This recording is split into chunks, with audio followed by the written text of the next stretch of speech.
விக்ரமாதித்தன் கதைகள் முழுமையான தொகுப்பு. கதை ஒன்று. சதியின் சோதனை. ஒரு நாள் வேதாளத்தை தோளில் சுமந்து விக்ரமாதித்தன் காட்டை கடந்து கொண்டிருந்தார். பேதாள் சிரித்துக்கொண்டு கதையை ஆரம்பிக்கிறான். மகாராஜா, ஒரு நல்லாட்சியும் அழகியவளுமான பத்திவிரதையுமாக இருந்த சத்யாவும் அவளது கணவனும் காடுகளில் வாழ்ந்தார்கள். ஒரு நாள் ஒரு யட்சன் அந்த பெண்ணை கடத்திவிட்டான். அவளது கணவன் அவளை மீட்டெடுக்க அலைந்தார். சத்யா அந்த யட்சனிடம், நீ என்னை கட்டாயமாக கைப்பற்றினாலும் என் மனம் என் கணவனிடம்தான் உள்ளது என்றாள். இதை கேட்டு யட்சன் ஆவேசமாக அவளை கொல்ல நினைக்கிறான். அப்பொழுது அவளது கணவன் வந்து போராடி யட்சனை வெல்கிறான். வேதாளம் கேள்வி: மன்னா, இந்த கதையில் யார் உண்மையான வீரன்? கணவனா, யட்சனா, இல்லையெனில் சத்யாவா? விக்ரமாதித்தன் பதில்: சத்யாதான் உண்மையான வீரங்கனை. அவளது மன உறுதி, நம்பிக்கை, சத்தியம் ஆகியவை யாராலும் வெல்ல முடியாதவை. அதை கேட்ட வேதாளம் மீண்டும் மரத்தில் பறந்து போய்விடுகிறான். கதை 2. 3 இளவரசர்கள். யார் தகுதி வாய்ந்தவர்? ஒரு ராஜாவின் மகள் மிகவும் அழகானவள். 3 இளவரசர்கள் அவளிடம் திருமணம் செய்ய விரும்புகிறார்கள். முதல் இளவரசர் அவளது சிலையை செய்தார். 2வது இளவரசர் அவளை கடத்திச் சென்ற பகீரனிடமிருந்து அவளை கண்டுபிடிக்கிறார். 3வது இளவரசர் அவளுக்கு உயிர் கொடுத்தார். வேதாளம் கேள்வி: மன்னா, இம்மூவரில் யார் அவளை கல்யாணம் செய்ய தகுதியுடையவர்? விக்ரமாதித்தன் பதில்: உயிர் கொடுத்தவர்தான் உண்மையான தகுதி வாய்ந்தவர். மற்ற இருவர் திறமைகள் உள்ள போதிலும் உயிர் கொடுப்பது வாழ்க்கையை மீட்டு வைப்பது போலத்தான். வேதாளம்: புத்திசாலித்தனம் போல எனச் சொல்லி மீண்டும் பறந்தான். கதை 3. அரசனின் நீதி நயமில்லா தீர்ப்பு. ஒரு சிறிய கிராமத்தில் ஒரு தந்தை தனது மகனை கையிலுள்ள கத்தியால் தவறுதலாக காயப்படுத்துகிறான். மகன் இறந்து விடுகிறான். ராஜா விசாரணை செய்து தந்தையை கொலைக்காக தண்டிக்கிறார். ஆனால் மக்கள் அதில் திருப்தி இல்லாமல் எதிர்ப்பு தெரிவிக்கிறார்கள். தந்தை மனதின் வேதனையில் தவறு நடந்தது. திட்டமிட்டு செய்த கொலை அல்ல. வேதாளம் கேள்வி: இந்த கதையில் அரசனின் தீர்ப்பு நீதியா அல்லது தவறா? விக்ரமாதித்தன் பதில்: அது தவறான தீர்ப்பு. சட்டம் என்பது உண்மை நோக்கத்துடன் பொருந்த வேண்டும். தவறுதலாக நடந்ததை பார்த்து கொலை என்று தீர்க்க முடியாது. மனித மனதையும் சம்பவ சூழ்நிலையையும் மதிக்க வேண்டும். கதை 4. உயிரோடும் சத்தியம். ஒரு வணிகன் தனது நண்பரிடம் 100 தங்க நாணயங்களை பாதுகாக்க தருகிறார். ஆனால் சில மாதங்கள் கழித்து நண்பன் மறுக்கிறான். வணிகன் ராஜாவிடம் முறையிடுகிறார். சாட்சி எதுவும் இல்லை. அதனால் வழக்கு தோற்கும் நிலை. ஆனால் வணிகன் ஒரு யுக்தி செய்கிறான். ஒரு மரக்கன்றில் சத்தியம் செய்ய வரும்படி நண்பனை கூறுகிறார். அங்கு நண்பன் வந்தவுடன் வணிகன் முன்கூட்டியே மரத்தில் தங்க நாணயங்களை புதைத்து வைத்திருந்தான். அதை பார்த்து ராஜா உண்மை தெரிந்து நீதியை வழங்குகிறார். வேதாளம் கேள்வி: இங்கு யார் புத்திசாலி? விக்ரமாதித்தன் பதில்: வணிகனே. அவனது நியாயமான புத்திசாலித்தனமே அவனுக்கு நீதி வழங்க உதவியது. கதை 5. அரவணையின் பலம். ஒரு வீரன் மரணத்தின் முன் தனது தோழர்களிடம் கூறுகிறான்: என் மனைவியை யாராவது பாதுகாப்போமெனில் அவளுடன் திருமணம் செய்யலாம். 3 நண்பர்களும் பாதுகாக்க முன் வருகிறார்கள். ஒருவன் உண்மையுடன் இருக்க மற்றவர்கள் ஆசையுடன் பழக முயல்கிறார்கள். அவர்களுக்குள் குழப்பம் ஏற்பட மனைவி தற்கொலை முயற்சிக்கிறாள். உண்மையான நண்பன் காப்பாற்றுகிறான். வேதாளம் கேள்வி: இவர்களில் யார் உண்மையான தோழன்? விக்ரமாதித்தன் பதில்: மனத்திலிருந்து பதில் பாராட்டாதவனே உண்மை நண்பன். மற்றவர்கள் உரிமை கொள்வதில் தங்கள் ஆசையை முன்னிலைப்படுத்தினார்கள். கதை 6. 3 பாகங்கள் ஒரே வாழ்க்கை.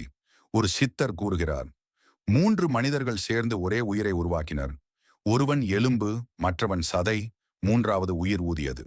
அந்த உயிரின் மீது அனைவரும் உரிமை கோருகிறார்கள். யார் யாருக்கும் இப்பொழுது எதிரிகள். வேதாளம் கேள்வி: இவர்களில் யாருக்கு அந்த உயிரின் உரிமை? விக்ரமாதித்தன் பதில்: உயிரை ஊதியவனுக்கே அந்த உயிரின் முழு உரிமை. ஏனெனில் உயிரே இல்லாத உடல் ஒரு பொம்மையாகவே இருக்கும். கதை 7. நீதிமன்றத்தில் உண்மையான குற்றவாளி. ஒரு மந்திரியின் வீட்டில் விலைமதிப்பற்ற வைரக்கல் காணாமல் போனது. சந்தேகத்தின் பேரில் வேலைக்காரன் பிடிக்கப்படுகிறான். அவனிடம் எதையும் சுட்டிக்காட்ட முடியாத ராஜா ஒரு யுக்தியை பயன்படுத்துகிறார். அவர் ஒவ்வொருவருக்கும் ஒரு குச்சி கொடுத்து, உண்மையான குற்றவாளியின் குச்சி நாளை 1 அங்குலம் அதிகமாகும் என்று சொல்கிறார். அடுத்த நாள் வேலைக்காரன் குச்சியை 1 அங்குலம் குறைத்து கொண்டு வந்தான். தானே குற்றவாளி என கண்டுபிடிக்கப்படுகிறது. வேதாளம் கேள்வி: இந்த யுக்தியில் என்ன புத்திசாலித்தனம் இருக்கிறது? விக்ரமாதித்தன் பதில்: மனதளவிலான பயத்தை கொண்டு உண்மையை வெளிக்கொணர்ந்தது. அதுவே அரசனின் புத்திசாலித்தனம். கதை 8. உயிர் மீதான காதல். ஒரு இளவரசி மிகவும் அழகானவள். இருவரும் அவளை காதலிக்கிறார்கள். அவர்களில் ஒருவன் இறந்து போவதற்கு தயாராகுகிறான். மற்றவன் காதலுக்காக போராடுகிறான். இறந்தவன் உயிருடன் மீண்டும் வந்து அவளை திருமணம் செய்ய கோருகிறான். ஆனால் அவள் அவரை புரிந்து கொள்ள முடியவில்லை. வேதாளம் கேள்வி: இவர்கள் இருவரில் யார் உண்மையான காதலன்? விக்ரமாதித்தன் பதில்: இறக்க தயாராகும் காதலனே உண்மையானவன். ஏனெனில் அவர் தன்னலமற்ற காதலை வெளிப்படுத்துகிறார். கதை 9. அரசியின் தீர்மை. ஒரு ராஜாவும் அரசியும் கூட்டாக ஆட்சி செய்கிறார்கள். ஒரு நாள் ஒரு வழக்கில் தீர்ப்பு கூற வேண்டும். அதில் ராஜா தவறாக முடிவெடுக்கிறார். அரசி அதை எதிர்க்கிறார். சந்தர்ப்பம் வரும்போது அரசி தனது அறிவையும் நீதி நேர்மையையும் கொண்டு உண்மை விசாரணை நடத்தி உண்மையான குற்றவாளியை கண்டுபிடிக்கிறார். வேதாளம் கேள்வி: இந்த நிலையில் யாருக்கு அதிக நீதிக்குண்டான பண்பு உள்ளது? விக்ரமாதித்தன் பதில்: அரசியே. ஏனெனில் நீதியை உயர்வாக கருதி உண்மையை வெளிக்கொணரத் துணிந்தார். கதை 10. 3 பிள்ளைகளும் ஒரே வாரிசு. ஒரு ராஜாவிற்கு 3 மகன்கள். அவர்களில் ஒருவரை வாரிசாக தேர்வு செய்ய வேண்டும். மூவருக்கும் ஒரு புதிர் விடுகிறார். நாட்டு மக்களை மகிழ்ச்சி அடைய செய்யும் யாரும் என் வாரிசு. முதலாவது மகன் தங்க நாணயங்களை வழங்குகிறான். இரண்டாவது ஒருவன் உணவு திட்டம் செய்கிறான். மூன்றாவது மகன் நாடக மண்டபம் அமைத்து மக்களை உணர்ச்சி பூர்வமாக மகிழ வைக்கிறான். வேதாளம் கேள்வி: யார் உண்மையான வாரிசு? விக்ரமாதித்தன் பதில்: மூன்றாவது மகனே. ஏனெனில் மகிழ்ச்சியை கொண்டு மக்களின் மனதை மாற்றுவது நவீன அரசியல் நயத்தை குறிக்கிறது. கதை 11. உயிரையும் கொடுக்கும் சிநேகம். 2 நண்பர்கள் காட்டில் சிக்கிக் கொள்கிறார்கள். ஒரு கரடி அவர்களிடம் வருகிறது. ஒருவர் மரத்தில் ஏறுகிறார். மற்றவர் பயந்து கீழே விழுகிறார். கரடி அவனருகே வந்து அவனது மூச்சை பரிசோதித்து சென்று விடுகிறது. பிறகு மரத்தில் இருந்தவன் இறங்கிவிட்டு, கரடி என்ன சொன்னது எனக் கேட்கிறான். உனக்கு போன்ற நண்பனை நம்பக்கூடாது எனச் சொன்னது என்று பதிலளிக்கிறார். வேதாளம் கேள்வி: இங்கே யார் உண்மையான நண்பன்? விக்ரமாதித்தன் பதில்: மரத்தில் ஏறாதவன். ஏனெனில் அவர் உயிரை பறிக்கக்கூடிய நிலைமையிலும் நட்பு உணர்வை இழக்கவில்லை. கதை 12. உபதேசத்தின் விலை. ஒரு வணிகன் தனது மகனுக்கு உபதேசம் தர வேண்டும் என நினைத்து ஒரு சித்தரிடம் பணம் கொடுத்து அறிவுரை பெறச் சொல்கிறார். சித்தர் ஒரு வார்த்தை மட்டும் கூறுகிறார்: நம்பிக்கையெல்லாம் கிடையாது. மகன் அதனை வாழ்க்கையில் கடைபிடித்து எல்லா சிக்கல்களையும் தவிர்க்கிறான். பின் அவன் வாழ்க்கை வெற்றியாகிறது. வேதாளம் கேள்வி: சித்தரின் வார்த்தைக்கு இவ்வளவு விலை ஏன்? விக்ரமாதித்தன் பதில்: ஒரு சரியான வார்த்தையே வாழ்க்கையை மாற்றி அமைக்கக்கூடியது. அதனால் அது மிக உயர்ந்த மதிப்பு கொண்டது. கதை 13. ஒரு மணமகளின் பரிசோதனை. 3 இளைஞர்கள் ஒரே பெண்ணை காதலிக்கிறார்கள். அவள் அவர்களை பரிசோதிக்க ஒரு தேர்வு செய்கிறாள். ஒருவனை அவரது அறிவு, இன்னொருவனை துணிச்சல், மூன்றாவனை கருணை கொண்டு சோதிக்கிறாள். மூவரும் வெற்றி பெறுகிறார்கள். ஆனால் முடிவில் அவள் ஒருவரை தேர்ந்தெடுக்கிறாள்: அறிவுள்ளவனை. வேதாளம் கேள்வி: மற்ற இருவரும் நல்லவர்கள். ஏன் அறிவுள்ளவனை தேர்ந்தெடுத்தாள்? விக்ரமாதித்தன் பதில்: அறிவு என்பது துணிச்சலையும் கருணையையும் சமநிலையுடன் பயன்படுத்த தெரிந்த பகுவமான நன்மை. கதை 14. உண்மையை உரைக்கும் வண்ணன். ஒரு வண்ணன் ராஜாவின் உண்மையை திறம்பட சொல்லி அவருக்கு நெருக்கமான ஆலோசகராக மாறுகிறான். மற்ற மந்திரிகள் பொய்யாக புகழ்கிறார்கள். ஒரு நாள் ராஜாவுக்கு சில முடிவுகள் தவறானவை என்று வண்ணன் சொல்கிறான். ராஜா கோபப்படுகிறான். ஆனால் பின்னர் உண்மை தெரிய வர ராஜா வண்ணனின் நேர்மையை பாராட்டுகிறார். வேதாளம் கேள்வி: இங்கே யாரது செல்வாக்கு உண்மையானது? விக்ரமாதித்தன் பதில்: உண்மையை கூறும் வண்ணனின் செல்வாக்கே நிலைத்தது. ஏனெனில் உண்மை என்றும் நிலைத்திருக்கும். கதை 15. அரசனும் திருடனும். ஒரு அரசன் தனது நாட்டை பாதுகாக்க மறைவாக நகரத்தில் சுற்றி வருகிறார். அப்போது ஒரு திருடன் ஒரு வீட்டில் திருடுகிறான். ஆனால் அந்த வீட்டில் உள்ள பெண் திருடனிடம் உபதேசம் சொல்லுகிறாள்.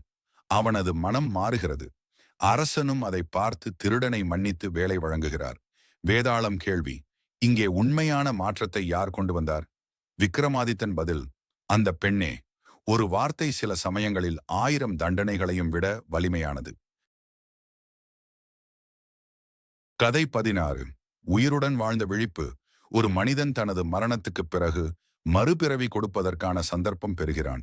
ஆனால் அவனுக்கு 3 வழிகள் காட்டப்படுகின்றன: செல்வம், புகழ், அமைதி. அவன் அமைதியை தேர்ந்தெடுக்கிறான். அதனால் அவனுக்கு பிறவியின்றி மோட்சம் கிடைக்கிறது. வேதாளம் கேள்வி: மூன்றிலும் எது முக்கியம்?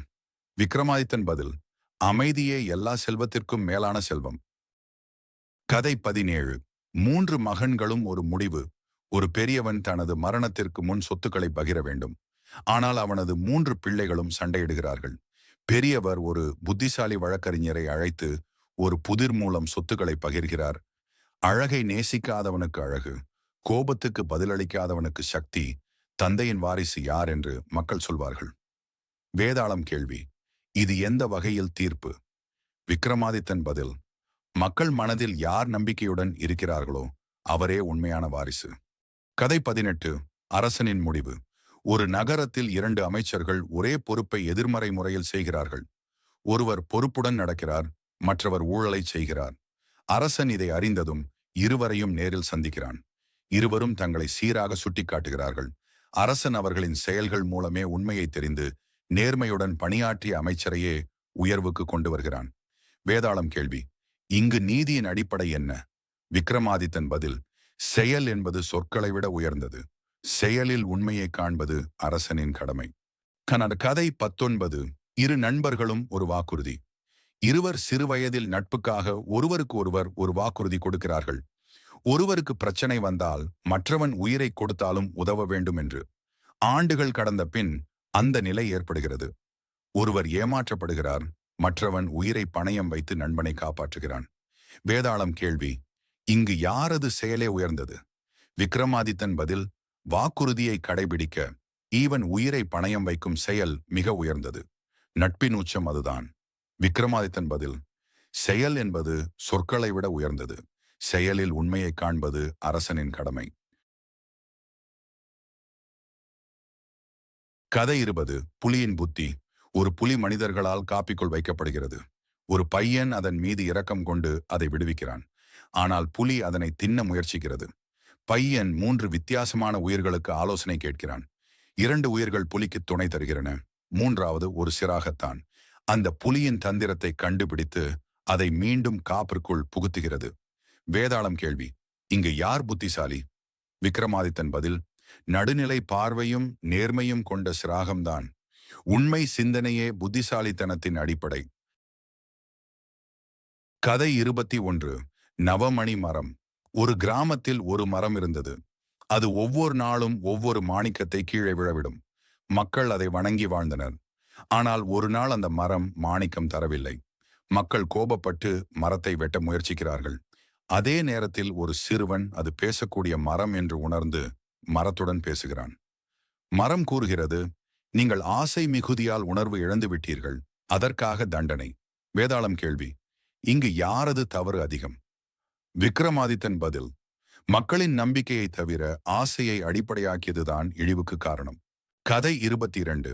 100 பொய்கள் ஒன்று உண்மை.